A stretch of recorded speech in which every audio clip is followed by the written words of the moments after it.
الحمد لله رب العالمين والصلاة والسلام على خاتم الأنبياء والمرسلين سيدنا محمد وعلى آله وصحبه أجمعين.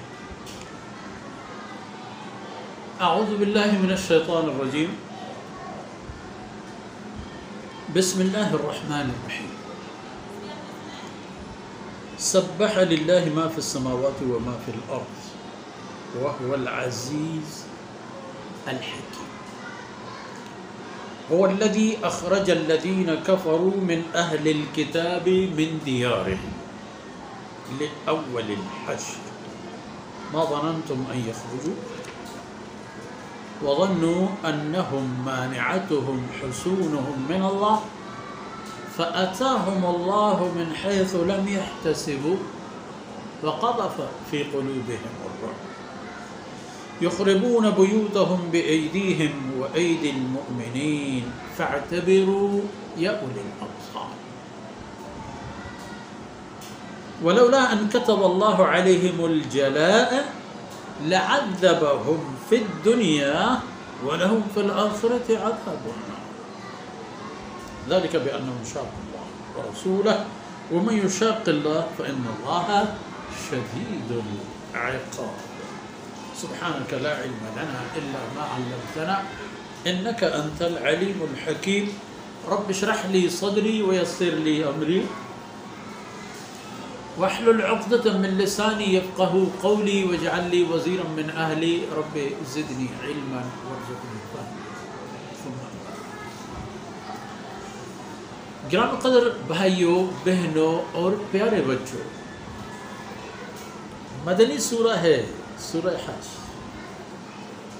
اور اس بدطینت بدنصیب اور احسان کش قوم کی باتیں ہیں کہ جنہوں نے کبھی بھی اللہ کی نعمتوں کا حق ادا نہیں کیا، فساد مچاتے رہے ان ایام سے لے کر آج. سورہ کا نام سورہ حشر ہے اور اس میں لفظ حشر استعمال ہوتا ہے یہی یہودیوں کا ایک معاملہ اس کے ضمن میں، اس لیے سورہ کا نام بھی سورہ حشر.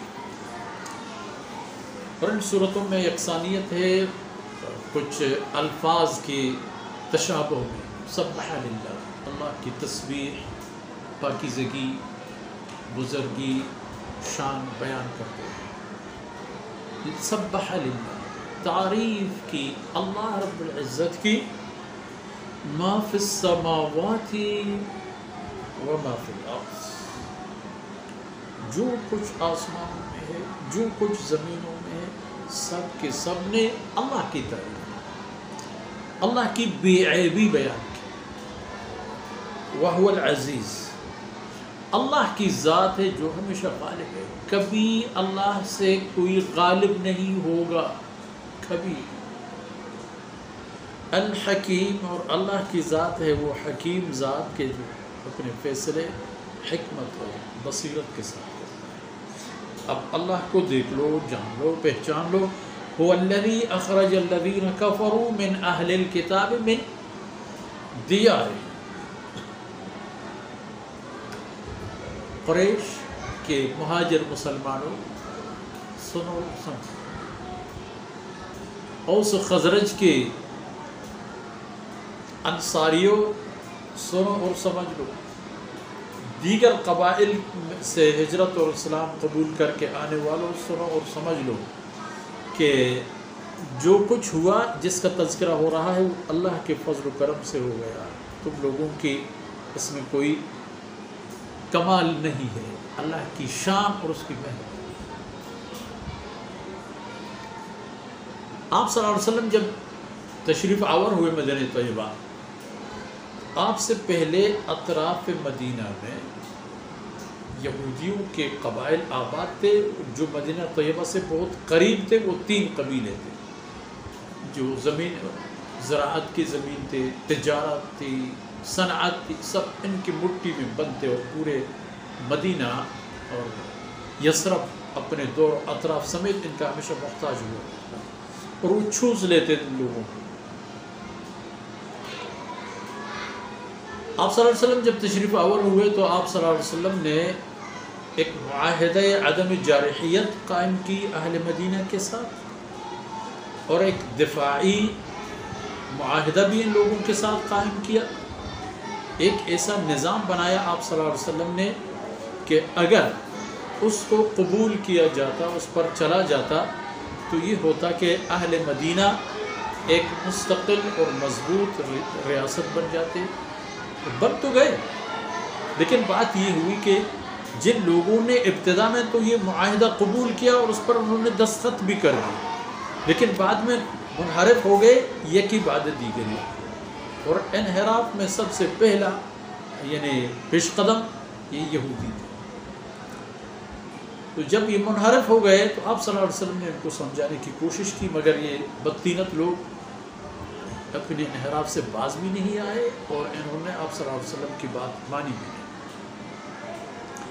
تو اللہ نے اپنے رسول کو ان لوگوں پر مسلط فرمایا.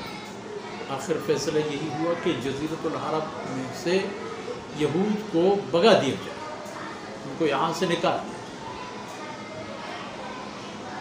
وَالَّذِي أَخْرَجَ الَّذِينَ كَفَرُوا مِنْ أَهْلِ الْكِتَابِ. مزے کی بات یہ ہے کہ اپنے آپ کو یہ تو پہلے اہل کتاب کہتے تھے، گویا کہ آخر الامر ان کی یہ اہل کتاب ہونا صرف ایک نشانی رہ گئی تھی، ہو گئے تھے دراصل وہ کافر. اخرج الذین کفروا من اہل الکتاب من دیارہم. اللہ کی ذات ہے کہ جس نے اہل کتاب کے کفار کو ان کے گھروں سے نکالا، اور وہ اول الحشر، پہلے مرتبہ کی اجتماعی دربدری کے دوران ہے. جب آپ صلی اللہ علیہ وسلم ان کو سمجھانے کے لیے تشریف لے گئے کہ بھئی آپ لوگ بھی اہل کتاب ہو، میں اللہ کا برحق رسول، آپ لوگوں کے پاس گواہی ثبوت موجود. انہوں نے آپس میں مشورہ کیا کہ آپ صلی اللہ علیہ وسلم جب یہاں گزر رہے ہوں گے ایک بہت بھاری پتھر گرا کر کے آپ کو شہید کر. جبریل علیہ السلام نے آپ کو اطلاع دی ہو کر آپ کو حکم ہوا کہ بس ان کا کام تباہ ہو. یہ سلسلہ ان کا بند نہیں ہوگا اور امت کے لیے یہ پریشانی چلتی رہے گی. پھر آپ صلی اللہ علیہ وسلم نے ان کو محاصرہ کیا اور یہ سمجھ رہے تھے کہ واہ واہ، ہمارے یہ مضبوط اور محکم قلعہ جن میں راشن کی بھی کوئی کمی نہیں ہے، ہم بہترین شمشیر زن، ہم بہترین جنگ کے ماہر، ہر طرح کے وسائل سے لیس، یہ کیا جنگ لڑے گا ہمارے ساتھ. فرمایا القا فی قلوبہم الرعب. اللہ نے ان کی دل میں ایک ایسا ڈر پھینک دی کہ سمجھوتے پہ آ گئے. اخرج الذین کفروا من اہل الکتاب من دیارہم لاول الحشر. یہ پہلے مرتبہ تھا، بعد میں بھی ان پر یہ سلسلہ آیا، جلا وطن بھی ہو گئے، مارے بھی گئے. آخری حضرت عمر رضی اللہ عنہ کے دور میں آپ کی وصیت کے مطابق، آپ صلی اللہ علیہ وسلم کی وصیت کے مطابق ان کو پورا خطے سے نکالا. فرماتے ہیں ما ظننتم ان یخرجوا. آپ لوگوں کو بھی خیال نہیں کہ یہ طاقتور لوگ، اتنے مسلح، اتنے مجہز، ان کی تو اتنی شاندار قلعے ہیں کہ ان کو تو کوئی بھی اسلحہ اور طاقت سے نہیں توڑا جا سکتا. آپ لوگوں نے گمان نہیں کیا تھا کہ ان یخرجوا وظنوا انہم مانعتہم حصونہم من اللہ. وہ بھی یہی سمجھ بیٹھے تھے کہ ان کے قلعے ان کو اللہ کے گرفت سے محفوظ کر رکھیں گے، رسول صلی اللہ علیہ وسلم ان کا کچھ نہیں بگاڑ سکیں گے. فَأَتَاهُمُ اللَّهُ مِنْ حَيْثُ لَمْ يَحْتَسِبُوا. اللہ نے ان کو پکڑا ایک ایسی جگہ سے اور ایک ایسے انداز سے جس کا انہوں نے سوچا بھی نہیں تھا. وَقَذَفَ فِي قُلُوبِهِمُ الرُّعْبَ. اللہ نے ان کے دلوں میں اپنے رسول کی روب ڈال. عاقبت الامر سمجھوتے پر آ گئے کہ یا رسول اللہ وسلم ہماری جان بخشی ہے. آپ نے فرمایا ٹھیک ہے، آپ لوگ یہاں سے نکل جاؤ اور جو چیز ساتھ لے جا سکتے ہو لے جاؤ، باقی چھوڑو. زمین جائیداد اور یہ نخلستان وغیرہ یہ آپ کے کام کی چیز ہے. تو انہوں نے یہ کیا کہ اپنے گھروں کو توڑ ڈالا. انہوں نے اپنے گھروں کو توڑ ڈالا. دو وجوہات تھی. ایک یہ کہ وہ دروازے اپنے ساتھ لے جائیں گے جہاں کہیں جا کر کے وہی دوبارہ گھر تعمیر کریں گے، اور ان کی شہتیر جو تھے قیمتی لکڑیوں سے بنی ہوئی وہ بھی اپنے ساتھ لے گئے. اور مسلمانوں نے بھی چونکہ اللہ کی معیت ان کو حاصل تھی، ان کی ضرورت بھی نہیں تھی، انہوں نے بھی ان کی دیواروں کو توڑنا شروع کیا اور ان کی نخلستانوں میں سے بعض علاقوں کو آگ جلانا بھی شروع کیا، تاکہ انہیں پتہ چل جائے کہ یہ سب اس مقصد کے لیے تو نہیں ہے کہ ہم آپ کے مال دولت جائیداد پر قبضہ کریں۔ آپ لوگ اگر سمجھوتا کر لیتے، معاہدہ نہ توڑتے تو آپ کی عیاشی تھی، خوش تھے، اچھی سی زندگی گزار رہے تھے، مگر انہوں نے بات نہیں۔ اب یخربون بیوتہم بایدیہم وایدی المؤمنین، مومنوں کے ساتھ مل کر اپنے گھروں کو وہ برباد کریں۔ فاعتبروا یا اولي الابصار، آنکھوں والو، بصیرت والو، دل و دماغ والو، عبرت پکڑو ان جیسے مواقع سے کہ جب اللہ چاہے تو یہ حالت ہوتی ہے۔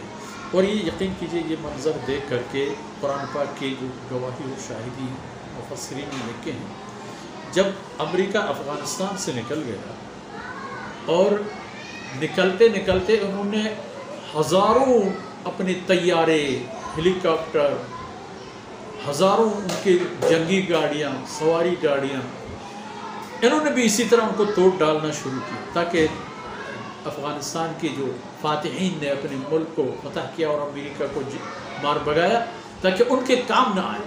اس کے باوجود سینکڑوں بہترین قسم کی گاڑیاں نہ توڑ سکے، ہیلی کاپٹر نہ توڑ سکے، جنگی جہاز نہ توڑ سکے، دیگر جنگی اور استعمال کے وسائل نہ توڑ سکے، لیکن جو ہو سکا ان کے ہاتھ سے وہ بھی توڑتے چلے گئے، تاکہ ان کے لیے، یعنی مجاہدین کے لیے ان کا استعمال آسان۔ یہ قدر مشترک ہے دشمن کے لیے کہ جب کوئی راستہ نہیں دیکھتا میرے کام کے نہیں تو تمہارے بھی کام کے نہیں، لیکن اللہ کی شان کے انہوں نے انہی بوسیدہ عمارت پر ایسی شاندار قلعہ تعمیر کی کہ رہتی دنیا تک انشاءاللہ قائم رہے گا۔ آج اتنا ہی کافی ہے، آیتیں تو پڑھی تھی لیکن ان کے پر بحث اگلے نشست میں ہوگی۔ اللہ تعالیٰ ہماری کمزوریوں سے درگزر فرمائے، اور جو کچھ کہا گیا سنا گیا اللہ رب العزت نے ہمارے دنیا اور آخرت کے خیر کے سبب بنا دے۔ صلی اللہ علیہ وسلم محمد وعلی آلہ وصحبہ۔